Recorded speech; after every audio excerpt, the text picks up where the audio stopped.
এই প্রাকৃতিক সাবানটি আমি কি কি উপাদান দিয়ে তৈরি করেছি চলুন আপনাদের সাথে শেয়ার করি। আমরা প্রথমে নিয়েছি অ্যালোভেরা, তারপর নিলাম নিম পাতা। নিম পাতাগুলা আপনারা পাতাগুলা আলাদা করে নিয়ে নেবেন। আলাদা করে নিয়ে এগুলার ভালো করে ধুয়ে নেবেন যেন কোনো ধরনের বালু বা ময়লা না থাকে।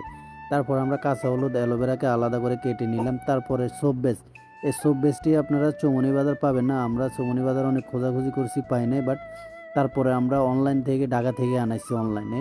তো এটা হচ্ছে সোপ বেস, এটা আপনারা পরিমাণ মতো নিয়ে নেবেন। আমি দেখেন কতটুকু পরিমাণ নিছি। এগুলাকে আমি টুকরো টুকরো করে এগুলাকে আমি গরম করে নেব। গরম করে আমি এটা লিকুইডে তৈরি করব। ও আরেকটা কথা হচ্ছে আপনারা এই সোপ বেসটা ডাইরেক্ট পাতিলে দিয়ে গরম করবেন না, কারণ এটা ডাইরেক্ট যদি গরম করেন এগুলা পাতিলে লাগিয়ে যাইব। তো আপনারা একটা পাতিলে পানি নিয়ে ওই পানির উপরে ছোট্ট একটা পাতিলে এগুলাকে লিকুইড করে নেবেন। তারপর আমরা কাঁচা হলুদ, নিম এবং অ্যালোভেরার যে ব্লেন্ডার করা ছিল ওইগুলো একসাথে মিক্স করে আমরা এগুলা থেকে পানিগুলো নিয়ে নিব।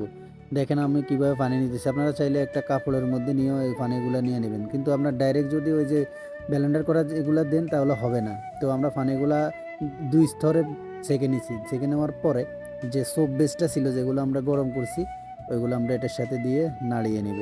ভালো করে নাড়িয়ে নিয়ে আপনারা যে সিলিকনের যে ইয়াটা আছে, ফ্রেমটা আছে, ওইখানে এইভাবে সাবান বসাতে পারেন। তো সাবান বসাবার পরে একবারে মিনিমাম 3 থেকে 4 ঘন্টা একটা ঠান্ডা স্থানে রাইখা দিবেন। ঠান্ডা স্থানে রাইখা দেওয়ার পরে আপনারা রেজাল্ট এইভাবে আমার মতো পেয়ে যাবেন।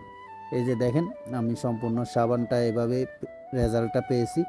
তো আপনারা চাইলেও আমার মতো এভাবে করতে পারেন। আপনারা শুধু নিম পাতা দিয়েও এটা করতে পারবেন। আর সোপ বেসটা যাদের লাগবে তারা যদি খুঁজে না পান আমার সাথে যোগাযোগ করেন, আমি আপনাদেরকে ম্যানেজ করে দেব। তো ভিডিওটি ভালো লাগলে অবশ্যই শেয়ার করবেন এবং কি নেক্সট টাইম কোন ভিডিও দেখতে চান কমেন্ট করে জানাবেন। ধন্যবাদ।